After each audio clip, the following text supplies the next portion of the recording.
I'm Caitlin, and today I'm going to test out a meal plan by Nisha of Rainbow Plant Life.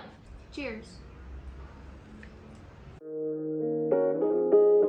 Hello everyone, it is Caitlin from the future. I just want to make a quick note about this video. This was the first video that I recorded for YouTube, and it was extremely overwhelming to think about trying to edit this down. So now, 4 or 5 months later, when I've had a lot more experience editing, it's time for me to finally tackle this video. So just bear with me, some of the audio is not perfect, but I think the content is still worthwhile. Today I've decided to make the Healthy Vegan Lunches by Nisha over at Rainbow Plant Life. At the end of this video, I'm going to let you know how much this meal plan cost me for the whole week of lunches. I'll tell you what I thought of each recipe, and I'll give you a nutritional breakdown and assessment based on my professional and subjective opinion. I'm making 10 servings over the course of the week, so that's 2 servings for each recipe. First, let's go over the 10 main ingredients. So basically, the idea here is that you buy 10 main things from the grocery store, and then you can supplement with things you have on hand or other things that you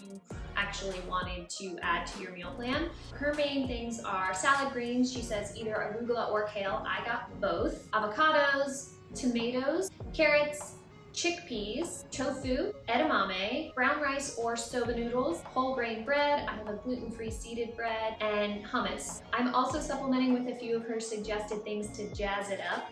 Monday and Tuesday are noodle bowls, Wednesday is a big salad, Thursday and Friday are sandwiches. First up, we have this avocado pesto. It's made with avocado and arugula. I didn't have a food processor, so I just put it all in this immersion blender. Some of you guys know we're living out of Airbnbs right now because we're traveling, and so I'm filming this in our Airbnb in Malaga, Spain. So we blended that all together in the immersion blender, and then that gets tossed with the noodles. I cooked the soba noodles, and then I soaked the rice noodles in hot water for 5 or 10 minutes. Then one of her suggestions was actually to toast up some chickpeas on the stove, and I absolutely took that suggestion. I love a crispy chickpea. So I toss all the noodles with the sauce. Then everything goes together like kind of a noodle salad. You add in the crispy chickpeas, also some tomato, a little bit of the arugula that we have. I put enough for 2 servings in a large serving container that we have. Our second recipe is a high protein noodle bowl. Basically, you're gonna press the tofu, and then that one's like relatively easy. You toss it with some spices, and then you crisp it up on the stove. It's not that different from how she crisped up the chickpeas. From here, we make a hummus dressing. Most of the dressings this week are some variation of this hummus dressing. I think it's a really good way to use hummus, especially if you're just buying a few ingredients. And so it's hummus, lemon zest, lemon juice. I had some parsley, so I added parsley in as well. You can do some garlic powder if you have it, and cayenne or red chili pepper flakes. And then we're doing some carrot ribbons and some kale. It's pretty easy to kind of strip it, so I'm showing you here how you can do that. From there, I'm cutting everything really finely, and then I'm gonna massage it. Refuse to eat raw kale without it being massaged. I'm always gonna massage the kale. I just put a little bit of salt and a little bit of olive oil in there, massage it for like 30 seconds. If you do it for longer than that, which some people recommend, you'll get kind of chewy kale. Some people don't really like that, so it's up to you how long you really want to do it. It makes it so much easier to digest, and honestly, it just tastes better. We're also using the noodles from the day prior, so the leftover noodles, those are what are gonna get tossed with the hummus dressing. And then this one also has edamame. I'm just using edamame in the pot, just boiling it, draining it, then popping the edamame beans out of their pods. All right, whoop, oh, that one went flying. That's fun. B-roll, whoop, whoop, some of them are flying. Put all this together, and that one is gonna get stored in the fridge because we are not gonna eat that until a few days later.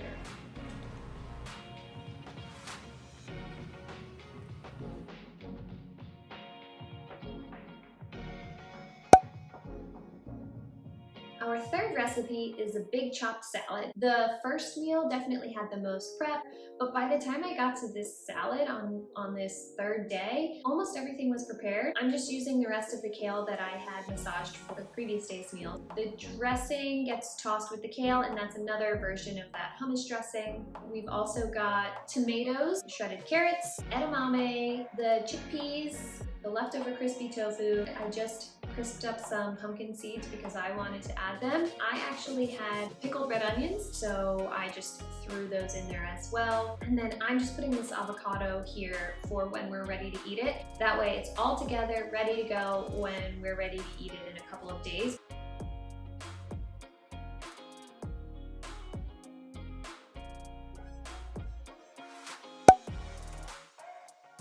The avocado chickpea smash is day 4, and that's on a sandwich. And basically all you have to do is you mash up the avocado, you can season it up with some more things, then added the chickpeas, and then it's essentially going on bread. So we toasted the bread, and we also made some of those ribbons from cucumber. So basically put that smashed chickpea avocado combination on one side of the bread, the sliced tomatoes, so we just used the cherry tomatoes and sliced them up, put those on there, topped it with the cucumber pieces and some arugula, and then the other side of the bread. What do you think? Does it look good? Looks like a Looks really good. legit deli sandwich. I think it's pretty good.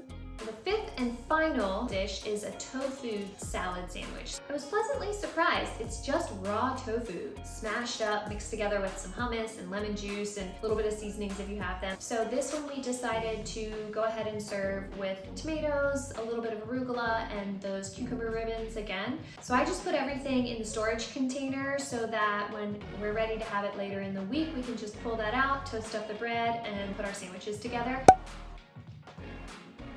All right, those are the 5 recipes using just 10 main ingredients. Look at how colorful and delicious that looks. Next, I want to just touch briefly on their flavor. First and foremost, all of them were delicious. I would gladly eat any of them again. As you can see here from my star ratings, there were some that I liked more than others, but all in all, these were easy to put together and they were delicious. Okay, so let's talk money. So the total cost of all of the 10 basic ingredients came to about $23.47. So that comes to $2.37 per serving, which is pretty good. It's really easy to spend $20 or $25 on takeout for 1 or 2 people, and this whole lunch plan for 2 people was under $25. So that in and of itself is pretty impressive. We're just going to quickly go through the nutrition information for each of these recipes. And this includes calories and macronutrients. Please feel free to skip ahead to the end. First, the avocado pesto noodles. This one definitely filled me up, but it was a large serving of noodles and sat a little heavy. Generally, I think this one's pretty well balanced. I did find myself hungry a little sooner than expected, which tells me that the carbs were a little too high for me personally. Here we have the protein noodle ball, which was adequate in protein, but a bit on the lower side for fiber. I really enjoyed this one. I would consider doubling the greens next time and maybe adding something on the side. The avocado chickpea smash was good, but it was my least favorite. Nutritionally, it is the lowest in protein of all the recipes on this list. For me, I would want to bulk this up with more protein and something on the side. The big chopped salad was one of my favorites for the week. This nutrition info includes a 1/4 cup of pumpkin seeds. Overall, pretty well balanced, but definitely low in carbs. I would add in a piece of toast or stovetop croutons from the bread we bought for this week. My favorite of the bunch was this tofu salad sandwich. This one is perhaps the most balanced option for my personal diet. It had the most protein of all the dishes this week and is one I plan to make again and again. All of these recipes clocked in at about 400 to 500 calories, which is a touch on the low side for a complete meal and may or may not be enough for you. A few of these dishes were light on one of the macronutrients, but in the context of the overall diet were otherwise well balanced. I do think overall calories, macronutrients, and fiber are important for general nutrition basics, but remember that these numbers are just a piece of the puzzle. Things like satiety, sensitivities, personal preferences, and even personal health factors should always be considered. All right, that's my take. As you can see, this is definitely a budget-friendly lunch plan, and I'd love for you to let me know in the comments below if there are any other meal plans that you'd like for me to review. Thanks for being here, and please subscribe to my channel. I'll see you in the next video. Hello everyone, I'm Caitlin, the nutritionist, licensed. I want you to know, paid good money for that. Okay, I don't know what to say. Hello, I'm Caitlin. Welcome to my YouTube channel. The table itself is not actually high enough, so you wouldn't be able to see anything I'm doing while also seeing me. It's really hard to find rice noodles, so I actually had to go to a store. So I toss everything, nope. Okay, yeah. Am I in it? Yep. Tell me when the food's in it. Like, not that much. Okay. Alright, just stop it. Let's do it one more time.